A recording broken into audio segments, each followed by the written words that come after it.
दोस्तों, टीवी की दुनिया में जितना मीठा होता है प्यार का इजहार, उतनी ही खतरनाक होती है झूठ और धोखे की कहानी।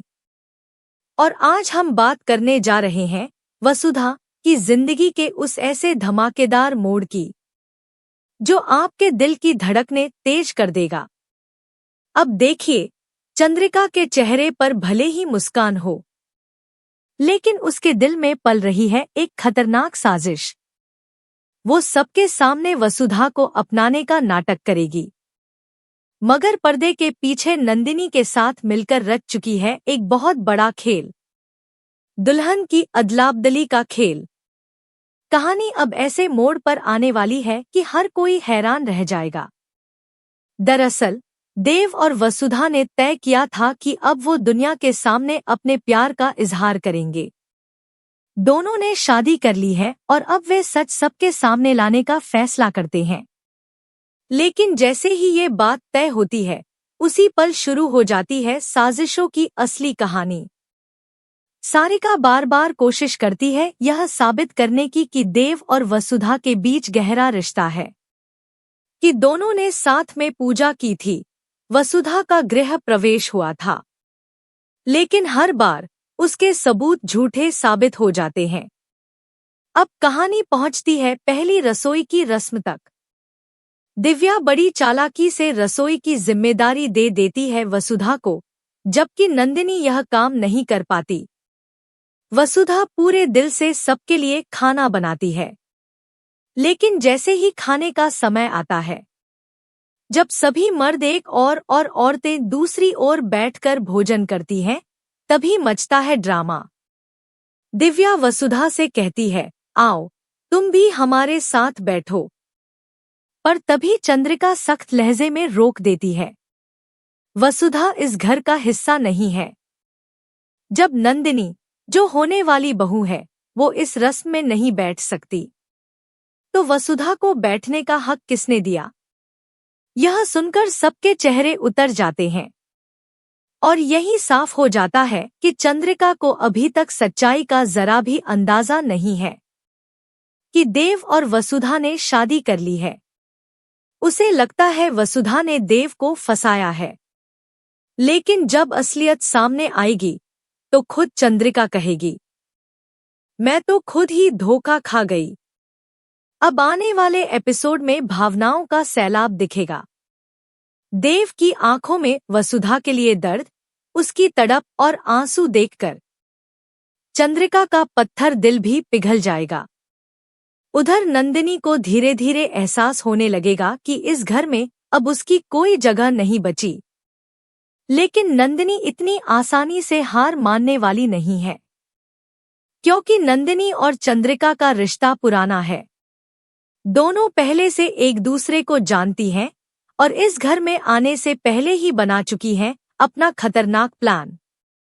असल में नंदिनी के पास है इस परिवार का एक ऐसा राज, जो अगर बाहर आ गया तो इस घर की नींव हिल जाएगी।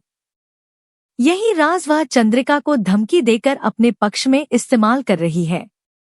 अब चंद्रिका अपनी बेटी की खुशी के लिए ऊपर से वसुधा और देव की शादी को स्वीकार करने का दिखावा करेगी। सबके सामने कहेगी, ठीक है, मैं इस रिश्ते को मानती हूँ। लेकिन भीतर भीतर वो एक और खेल रच रही होगी। वो चाहेगी कि वसुधा खुद देव से दूर हो जाए, ताकि सबको लगे कि वसुधा इस रिश्ते से खुश नहीं थी और देव के दिल में वसुधा के लिए गलतफहमी पैदा हो जाए। इस तरह एक तरफ सच्चे प्यार की लड़ाई है और दूसरी तरफ चालबाजी का अंधेरा। अब देखना बेहद दिलचस्प होगा। क्या वसुधा सच्चाई जान पाएगी? क्या उसे एहसास होगा कि चंद्रिका और नंदिनी ने मिलकर उसके और देव के खिलाफ यह साजिश रची है? या फिर एक बार फिर झूठ जीत जाएगा और प्यार हार जाएगा? आपका क्या कहना है दोस्तों? क्या वसुधा अपने प्यार को बचा पाएगी? क्या चंद्रिका अपनी ही चाल में फंस जाएगी? अपनी राय कमेंट में जरूर बताएं और बताइए, आपको वसुधा कि ये कहानी कैसी लगी। और हाँ, अगर आप भी जानना चाहते हैं धमाकेदार ट्विस्ट, जी हाँ, इस बार आने वाला ट्विस्ट बहुत ही मजेदार होने वाला है, क्योंकि अब वसुधा और देव का नया लुक सबके सामने आने वाला है। वसुधा को इस नए रूप में देखकर तो चंद्रिका के होश ही उड़ गए। चंद्रिका बहुत परेशान और बेचैन हो जाती है। सीरियल इस वक्त अपने सबसे रोमांचक मोड़ पर है। आप देखेंगे कि जब वसुधा रात में दिव्या के कमरे में रुकती है तो वह बहुत खुश होती है कि आखिरकार अब वह इस घर का हिस्सा बन चुकी है। लेकिन उसे एक ही डर सताता है, क्या चंद्रिका उसे अपनाएगी? इसी बीच चंद्रिका नंदिनी को किचन में खाना बनाने के लिए कह देती है तो दिव्या घबरा जाती है। उसे लगता है कि वसु से उसका एकमात्र अधिकार भी छिन जाएगा। इसीलिए वह जानबूझकर अपना हाथ जला लेती है और नंदिनी से कहती है, तुम बर्फ लगाकर बैठो, वसु बना देगी खाना। वसु जल्दी जल्दी सारा खाना बना देती है। सब लोग खाना खाने बैठते हैं। तभी दिव्या वसु को बुलाती है, लेकिन चंद्रिका मना कर देती है, यहाँ सिर्फ घर के मेंबर खा सकते हैं। वसु चुपचाप खड़ी रहती है, उसे कोई बुरा नहीं लगता।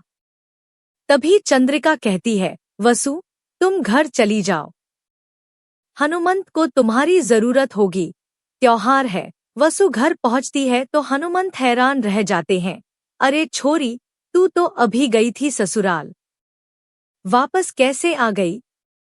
तभी पीछे से अविनाश और दिव्या आते हैं और कहते हैं, नहीं नहीं, इन्हें आपकी बहुत याद आ रही थी, इसलिए चली आईं। और फिर वे वसु को वापस ले जाते हैं। घर पहुंचने के बाद दिव्या कहती है, वसु तुम मेरे कमरे में रहो और अविनाश जी देव भाई के कमरे में। यह सुनकर सारिका को शक होता है कि कुछ तो गड़बड़ है, लेकिन वह कुछ देख नहीं पाती। अब कहानी में आता है बड़ा ट्विस्ट, वसुधा का नया लुक। चंद्रिका अपनी बहू को नए अंदाज में देखना चाहती थी और अब वसु उसी नए अवतार में नजर आ रही है। उसका लुक देखकर सब दंग रह जाते हैं। तो बताइए, आपको वसु का ये नया लुक कैसा लगा? कमेंट बॉक्स में जरूर बताएं और ऐसे ही अपडेट्स पाने के लिए हमारे चैनल को सब्सक्राइब करना न भूलें।